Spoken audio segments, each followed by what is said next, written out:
حضرت جابر رضی اللہ تعالی عنہ سے روایت ہے کہ حضور صلی اللہ علیہ وآلہ وسلم ہم کو اہم کاموں میں اس طرح استخارہ تعلیم فرماتے تھے جس طرح قرآن پاک کی صورتوں کو یاد کرواتے تھے، اور فرماتے تھے کہ جب تم میں سے کوئی اہم کام کا ارادہ کرو تو 2 رکعت نفل استخارہ پڑھو۔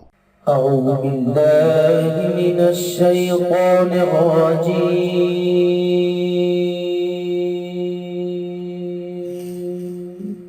بسم اللہ الرحمن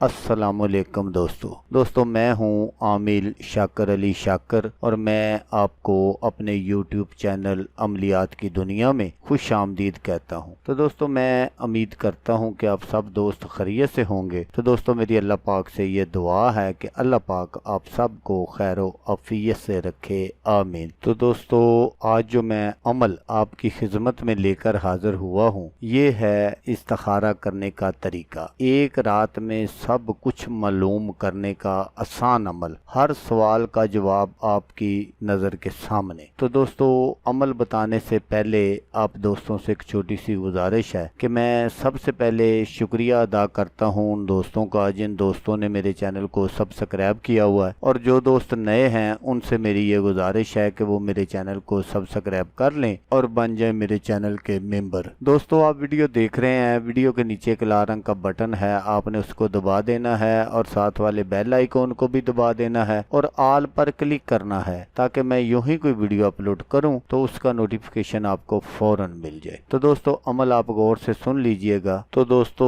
استخارہ کرنے سے پہلے آپ نے پاک صاف کپڑے پہن لینے ہیں، وضو کر لینا ہے، اور آپ نے خوشبو وغیرہ استعمال کرنی ہے، لیکن یہاں یہ بات ضرور یاد رکھیں کہ آپ نے پرفیوم استعمال نہیں کرنی، عطر استعمال کرنا ہے۔ اس کے بعد آپ نے 2 رکعت نماز نفل استخارہ ادا کرنی ہے، اور جس کام کے متعلق آپ جاننا چاہیں کہ اس کام کا انجام کیا ہوگا، اس کا آپ نے کامل تصور اپنے ذہن میں رکھنا ہے۔ 2 رکعت نفل ادا کرنے کے بعد آپ نے پاک صاف بستر پر بیٹھ جانا ہے، بستر کا پاک صاف ہونا بہت ضروری ہے۔ اس کے بعد آپ نے 11 مرتبہ درود پاک پڑھنا ہے، درود ابراہیمی جو ہم نماز میں پڑھتے ہیں۔ پھر آپ نے سورۃ فاتحہ 10 مرتبہ پڑھنی ہے، پھر آپ نے 10 مرتبہ ہی سورۃ اخلاص پڑھنی ہے، پھر آپ نے 11 مرتبہ درود شریف پڑھنا ہے۔ پھر آپ نے کیا کرنا ہے کہ آپ نے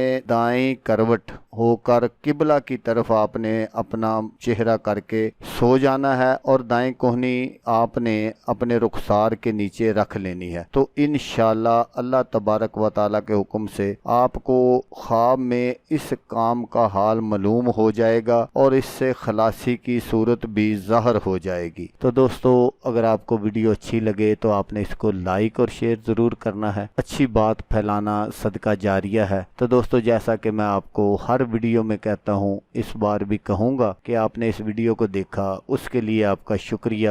دعاؤں میں یاد رکھیے گا۔ اللہ حافظ، اللہ حامی ناصر۔